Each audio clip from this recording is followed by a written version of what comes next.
Hey, this is Matt. Today I'm going to talk to you about how to get a fair deal when you're going to get your car fixed at a mechanic shop. Now, I've heard from a lot of my friends, especially ladies, that they get taken advantage of just because they're a female and they want to get a fair deal on getting their car fixed. Well, I'm not a fan of that, and I really dislike any shop that tries to take advantage of a person because they think that they don't know what they're talking about. They think they know nothing of cars. And I have to say, quite honestly, I've seen just as many guys that don't know anything about cars, just as much as a lady that doesn't know as much about cars. They go to a mechanic shop, and a lot of shops assume just because you're a guy that you know what you're talking about. Yeah, there's a lot of guys that know what they're talking about, but it's really messed up for a shop to assume, and of course assume means to make an ass out of you and me. Well, I don't believe in assuming, so we're going to go on here and I'm going to tell you the best techniques on how to get the fair deal no matter who you are when you go to a mechanic shop. Now, the first step everybody wants to do, say they have a problem with their car, the car pulls to the left or the engine's making a noise or something like that. Well, every shop that I know of does a free estimate, and you make sure to tell them that you want a free estimate with no obligation to fix it there. You do that first, and they will give you a free estimate. You will see the cost of parts and labor. And if they don't put it on the paper, you ask them to. You be direct. You tell them, I want to see the parts, how much they each cost, the labor, how many labor hours it's required to do the job, because there is a standard procedure that's out there for the majority of the states. There's a standard amount of hours that's average to get a job done on a car. There's a huge book full of man hours required to do a certain job. Okay, so there is a standard out there, and you ask to see that standard. If they don't want to show it to you, turn around and walk away. Another question you want to ask right off the get-go is how much your shop costs per hour of labor. So every hour of labor they spend working on your car, how much are they going to charge you for that? So you can go into a shop armed with information. Now, I've always believed in being armed with information whenever you go to get something done, so you don't get taken advantage of. It doesn't matter if you're a man, a woman, or a kangaroo. You go armed with information to a mechanic shop, they're either going to answer the question, or if they don't give you the answer you want, you turn around and walk off and go to another shop. Now, sometimes you're in a small town, you don't have a lot of shops to go to. So you're straight up, you be firm with the people you're talking to, and you say, hey, this is the problem with my car, give me a free estimate, tell me the price of the parts, how many hours of labor is it going to take to do all these things to my car while installing all these parts, the amount of time it takes to install these parts, and the amount of money you charge per hour of labor. So you're armed with all these facts. You get all these facts from the shop, and you get all that, and you ask them to write it on the estimate. Now, it's a free estimate, and you make sure that there's no obligation on this estimate to where you can go and ask more than one shop the same questions. So basically, you get your free estimate from one shop. If you like the price and you think it's fair, you can go that route. If you think the price is expensive, which in many cases I've heard a lot of complaints from a lot of my friends, especially lady friends, that tell me that they're getting outrageous prices for things that they say need to be done to their car when they just took it in to ask them, hey, why does my car pull to the left? One of my friends said, hey, why does my car pull to the left? They went to a shop, and the shop said, oh, your tires are dry rotted, you've got a bad tie rod, you've got bad shocks. $1,500 plus tax, that's what we're going to estimate it for you. And they didn't break everything down quite clearly. So my recommendation to this person is turn around, take the estimate, walk away, and do your research. What I mean by doing research is every part that's listed on the estimate, price it at a parts shop. So that way you have that information going into all the shops. You have the cost of the parts. Then you figure out what each shop costs for an hour of labor. And then you find out how many hours of labor each shop states that the job will take. You compile all that information together and make an informed decision. So it doesn't matter who you are, man, a woman, anybody. If you have this information, a shop cannot dispute it. They can try, but if you have 3 or 4 other estimates from other shops, and you've made it clear that you want to know all the parts, the cost of the parts, the cost of the labor per hour, and how many hours of labor to complete the job. And you do that with 4 shops and you compare data. Whichever is the best price, that's what I recommend going with.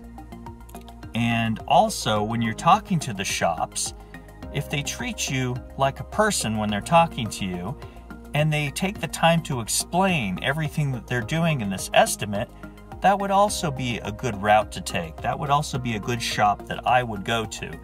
The ones that take the time to explain the parts that are solving a problem. Like, for example, with the car pulling to the left. Okay, you have a car pulling to the left. You have a left tie rod where the rubber bushings have been eaten away, and it changes the profile of the vehicle to where it pulls to the left. And they take the time to explain that to you, and they offer you a fair price for parts, because you take their estimate, you go to the car shop and compare their parts price with parts like, say, for example, O'Reilly, AutoZone, Napa Auto Parts. Just go to all your local parts stores and get parts listings from what the estimate says, and you compare the price of the estimate with the price of the parts stores.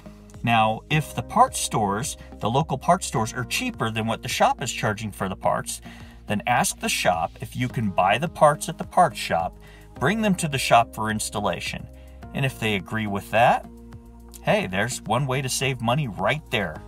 Because today, it's hard to make money nowadays. We don't all make a lot of money. And $1,500, $1,600 to fix your car for just a few items, that's a lot of money. Especially if you're working at $8 or $9 an hour, that's a lot of money. So if you care about getting the best deal for the money, that's what you do. Another thing is, if you have a car 1996 or newer, it has a system called OBD2, Onboard Diagnostics 2. Now, this onboard system, you plug in a code reader such as this. This is my code reader right here.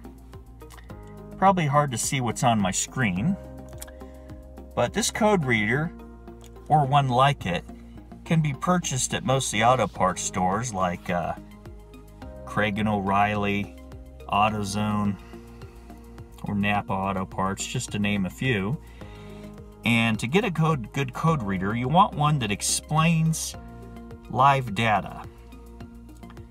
Now, for example, you want an OBD2 reader that can read malfunction codes, it can clear the malfunction codes, and you can also view the data. For example, if you have an engine-related problem, this code reader can find the code, explain the code, like, for example, cam position sensor, problems with your fuel injection, or a misfire, or something of that nature. You have a check engine light. You plug in this code reader that you buy. They're usually about $100, $125, but this $125 will save you a lot of money in the long run. So buy one of these and keep that in your car, 1996 and newer, because this will save you a lot of money in the future. Because every time you have a check engine light, if you're to go to a dealership or a shop, they will charge you pretty close to an hour of labor just to check your code.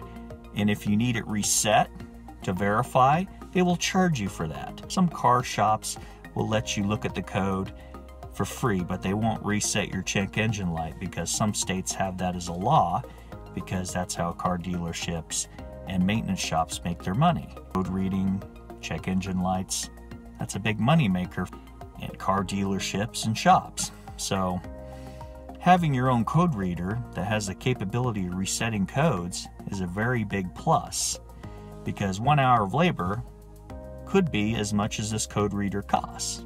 Some shops cost $100 an hour for labor. So if they clear your check engine light because it may or may not be a fluke, that's going to charge you $80 to $100, and that's just one time. So if you buy your own code reader, you can use it as many times as you want. Say you're driving and all of a sudden your engine starts to stumble. You get a check engine light, you plug in your code reader, it tells you the code, it explains what the code means. For example, a cam position sensor. You're getting a cam position sensor code, and that can affect your engine performance because the cam position sensor controls your fuel injectors. It opens your fuel injector when the cam shaft lobe gets to a certain position. It allows the fuel to come out of the injector. It opens the injector at a certain prescribed time of the camshaft. So that's a cam position sensor. But for example, that cam position sensor, you go to a mechanic shop, they're going to tell you, okay, you got this check engine light, it's a cam position sensor, and we can reset your light and see if it comes back on, because sometimes all it takes is a millisecond, just a small fraction of time for an engine to misperform, and it'll pull a check engine light. Sometimes just resetting the code just to verify it and see if it comes right back on determines if this is a legitimate code or just a fluke. It just happened once, or it's going to happen again. But once you verify the check engine light comes on again with the same code, then you know it's a problem. Well, having this code reader will allow you to have that knowledge and know what's going wrong on your car. And this will save you a lot of money in the long term. You know what your code is. You have the capability to reset it to see if it comes back. And if you decide to go to a mechanic shop, you already know what it is. So that narrows down a lot of troubleshooting time, which could be costly because a lot of mechanic shops operate at $100 an hour. And troubleshooting and finding out what's wrong with the car could take quite a few $100s of labor time. But if you already know what the problem is and you go to the shop and say, hey, I have a problem with the cam position sensor. I'm getting this code. So this is what I need. It's either the cam position sensor, the connector, or the associated wiring. Check engine light comes on, I reset it, and it came back on. So you know it's a problem. And you go to the mechanic shop and get a free estimate. And if you don't like that price, you go to 2 or 3 more shops. And what you're looking at to see if each shop says around the same time required to change this part, and which one is more fair on their price per hour of labor and the price of the parts. Now, if the shop charges too much for the parts, you can always go to the parts houses like O'Reilly, AutoZone, Napa, and price the parts there and compare. Because many of these parts have a lifetime warranty. So if they go bad, you change it out for another one, it's free. Lifetime warranty. So compare that with the price of the parts from the shop and see if the shop's part has a lifetime warranty. It all depends. Depends where the shops buy their parts from and whether they have a warranty or not. So many things to consider, but to keep things simple, having a code reader can save you a lot of money at a mechanic shop, especially with the check engine light. Because a check engine light can come on, it's just a general light saying, hey, something's wrong. When you have a code reader, it can tell you really close to exactly what's going on. Because sometimes multiple parts or one part can get multiple codes. That's when things get tricky. But at least with the code reader, you can get in the ballpark.